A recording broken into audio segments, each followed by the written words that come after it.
Hello, my dear friends. This is Rabbi Aharon Dobinsky coming to you today from the holy city of Jerusalem, Jerusalem, Israel. I want to talk to you today about something that is extremely important. Now, we've all heard the expression the dumbing of America. That means basically that American students are coming out of school and are not as smart as they had been years ago, a decade ago, 2 decades ago, 3 decades ago. And the problem is the dumbing of America is not the end of it. It's not just America.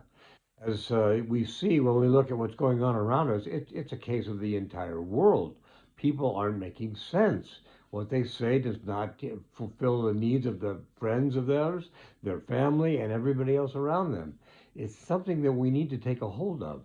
It's a situation right now where we do exactly what is against our nature. It is our nature as human beings to fix things that are broken. You come home and your light bulb is out, it's obviously dead.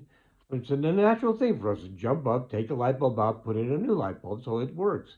And this is part of anything of our life. When we go outside, we see a tire on our car which is not inflated properly.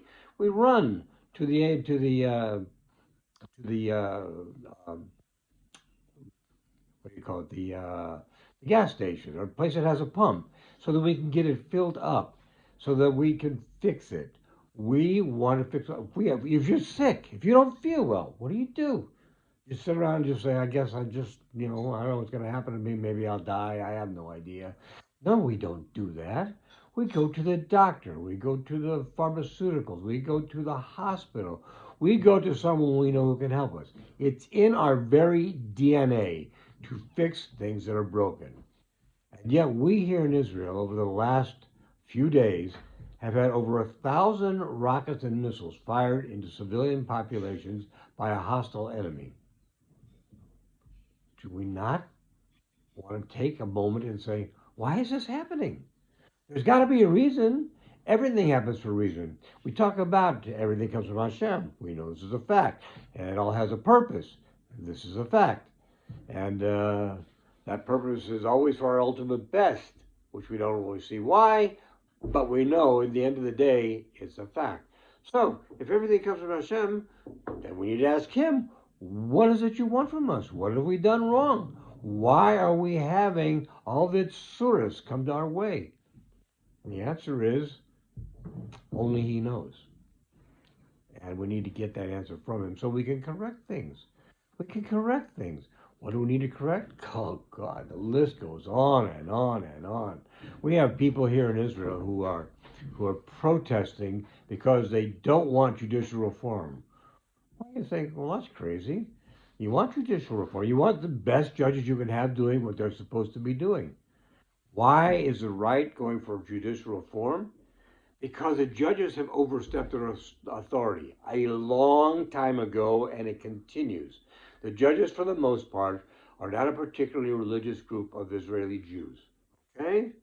So what they do when they want to make something change, they just change it. They don't go to the Knesset, which is our ruling body. They don't go to the prime minister, which is the head of the country. They go right to the judges because they know the judges will pass whatever they want.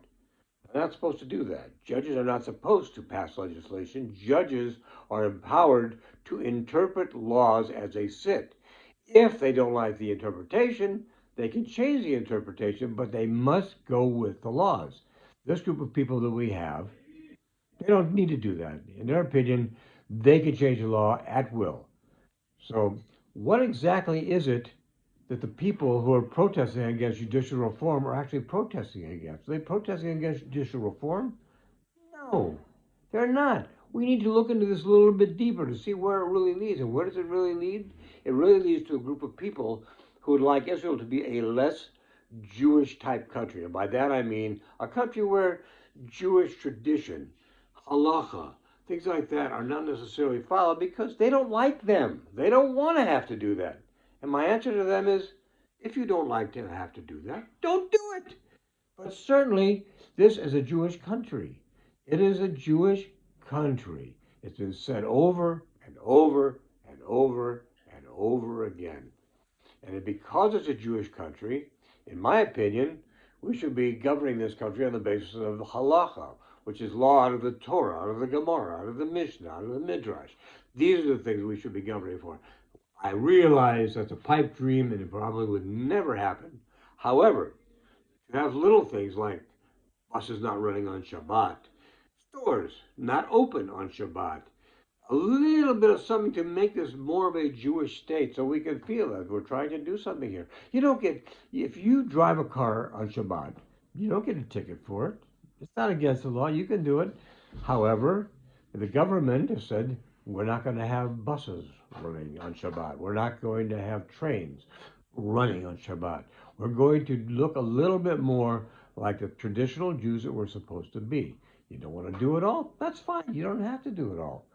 It's fine. You may do what you like. It's also a free country here. So you can do what you like. If that still is not sufficient for you, perhaps this is not the right country for you. Maybe you picked the wrong place to live. If you don't like the way the country is being run in those sort of ways, maybe this isn't the right country for you. Go to a country where it's not a problem. You could go to France, Spain, Belgium, England, United States, dozens, hundreds of other countries where they run the buses on Saturday. They keep the stores open on Saturday. They give you what you want. If that's really so that important to you, maybe that's what we should do.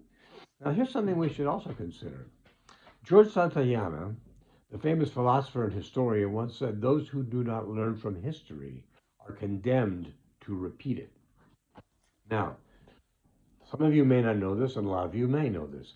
If you look at a map of Germany before World War II, the Reformation, this was a group of Jews who decided they wanted to be more reform and not basically so orthodox. And their idea was, we don't need this and we don't need that, and we'd rather have this than that. And they changed a slew of things. Okay? They changed it throughout their nation. And if you look at a map of where the Reformation went, you'll see an interesting coincidence. It's almost identical to the map of where the Nazis first taking out Jews and killing them, taking them to concentration camps. Of course, it spread beyond that later on, but in the beginning, it went exactly to that. You see, Hashem gives us answers to everything if we want the answers.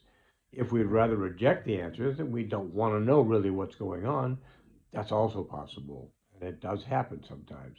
But he let us know what was the problem here. When war was over, people went back to Germany. I don't understand this. I don't understand how a Jew could ever go back to anywhere in Europe after what they did to the Jewish people. However, that's their prerogative. You may go anywhere you'd like, you may live anywhere you'd like, and you may live any way you'd like. However, sometimes we have to be reasonable and look at the situation that we have. The situation is, we've got people right now who believe that abortion is perfectly okay. Killing small babies who have no say in it is perfectly okay. It's not. There's a new law passed saying that it says they should be able to have a baby taken all the way full term and give 28 days after that to decide whether the baby is going to be allowed to live or not live. Is this crazy or is this crazy? We have people who decided that somebody who's 3 or 4 or 5 years old who wants to be a boy and dressed in some girl's clothes or a girl dressed in boy's clothes, they should be corrected. They should have the right gender. It's not a matter of the right gender. Let's look at it realistically. If your child is 4 years old and they want to be a cowboy, do you go out and buy him a house, a horse, and a gun?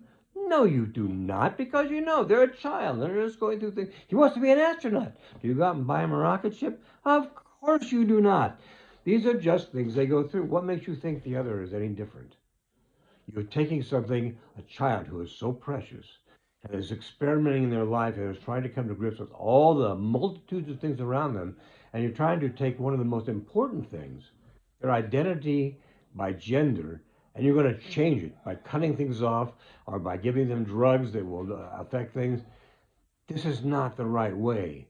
This is not for us to decide. We decided to have the children. Hashem decided what children we got, that they were male or they were female. And just for those of you who don't know this, those are the only two real genders that there are. There's male and there's female. You can make up all the names you want. You can make up all the kinds you want, but they just simply do not exist. This is the world we live in.